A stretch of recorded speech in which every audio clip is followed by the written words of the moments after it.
Hello friends, welcome back to our channel. So ఈరోజు మన recipe వచ్చేసి సోరకాయ హల్వా అండి, అంటే కద్దుక హల్వా అనమాట.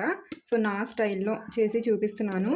అలాగే మీరు ఎలా చేస్తారో నాకు కింద కామెంట్ అయితే చేయండి, ఓకేనా. చాలా సింపుల్ ప్రాసెస్లో అయితే నేను చేస్తున్నానండి. సో ఇక్కడ ముందుగా నెయ్యి వేసుకోవాలి. సో చూస్తున్నారు కదా, ఓకే అండి. సో ఇక్కడ 2 టేబుల్ స్పూన్ల వరకు నెయ్యి అయితే వేసుకున్నాను, ఓకేనా. ఇప్పుడు ఇందులో ఇలా కట్ చేసి పెట్టుకున్న కాజు అలాగే బాదం, లేదా మీరు మీ ఇష్టం ఉన్న డ్రై ఫ్రూట్స్ కూడా యాడ్ చేసుకోవచ్చు. ఇప్పుడు వీటిని కొద్దిగా మంచి కలర్ వచ్చేంత వరకు ఫ్రై చేసుకోవాలి. సో నెయ్యి మీరు కావాలంటే తక్కువ కూడా యాడ్ చేసుకోవచ్చు, ఓకేనా. సో నేనైతే ఇక్కడ ఒక 2 టేబుల్ స్పూన్ల కన్నా కొద్దిగా ఎక్కువనే యాడ్ చేశాను.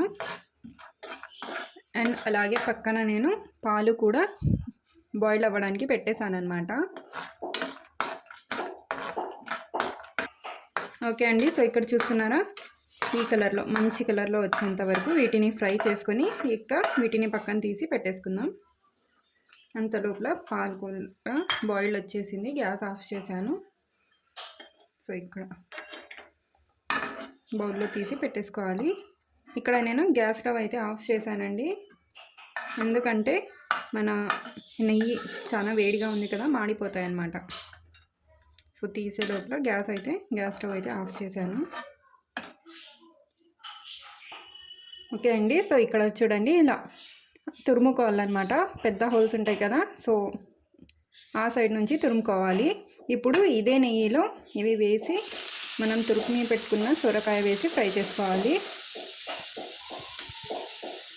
సో ఇది చిన్న సైజు అండి, చిన్న సైజు సొరకాయ అన్నమాట.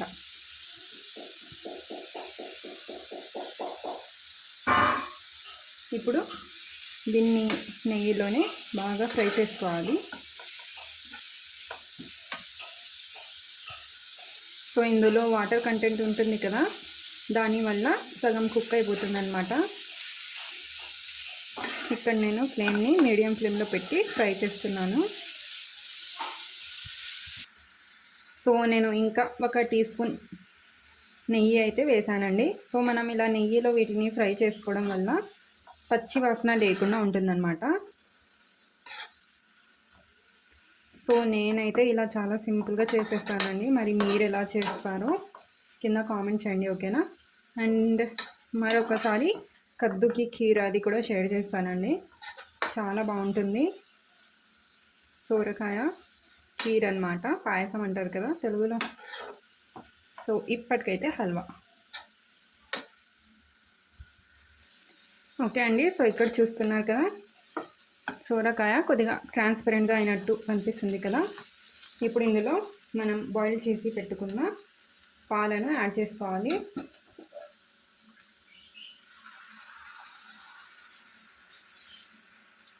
సో ఇక్కడ నేను 1 కప్పు వరకు పాలు అయితే యాడ్ చేశాను.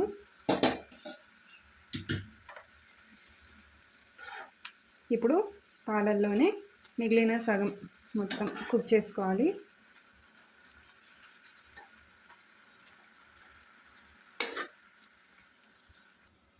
ఓకే అండి. సో ఇలా లిడ్ పెట్టేసి ఒక 5 to 7 minutes వదిలేయాలి.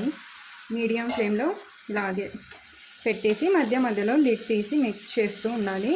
సో నేను ఇక్కడ మీగడ కూడా యాడ్ చేశాను. ఇక్కడ చూసానండి.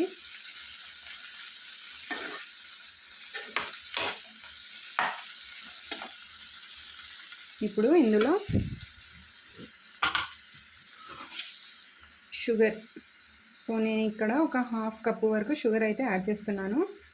మీరు స్వీట్ ఎంత తింటారో దాని అకార్డింగ్ యాడ్ చేసుకోవచ్చు. అలాగే ఇందులోనే యాలకుల పొడి ఒక 1/2 టీ స్పూన్,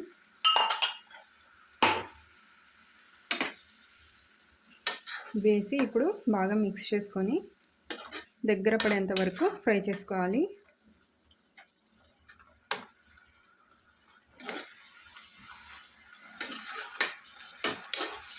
సో చాలా ఈజీ అండ్ చాలా క్విక్ రెసిపీ అండి, చాలా టేస్టీగా కూడా ఉంటుంది.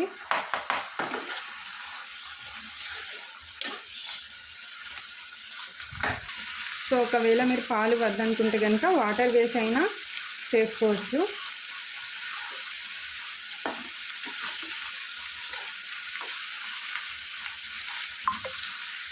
సో ఇందులో నుంచి నెయ్యి సపరేట్ అయ్యేంత వరకు బాగా ఫ్రై చేసుకోవాలి. ఇక్కడ చూస్తున్నారు కదా, వాటర్ కంటెంట్ మొత్తం పోయి నెయ్యి సపరేట్ అయ్యేంత వరకు కాస్త ఫ్రై చేసుకోవాలి. ఓకే అండి, సో చూసారు కదా, ఇంకా చాలా సింపుల్గా ఈజీగా మన కద్దు కా హల్వా అయితే రెడీ అయిపోయింది. సో ఇంకా నెక్స్ట్ వచ్చేసి మనం ముందుగా ఫ్రై చేసి పెట్టుకున్నాం కదా డ్రై ఫ్రూట్స్, అవి యాడ్ చేసుకోవాలి.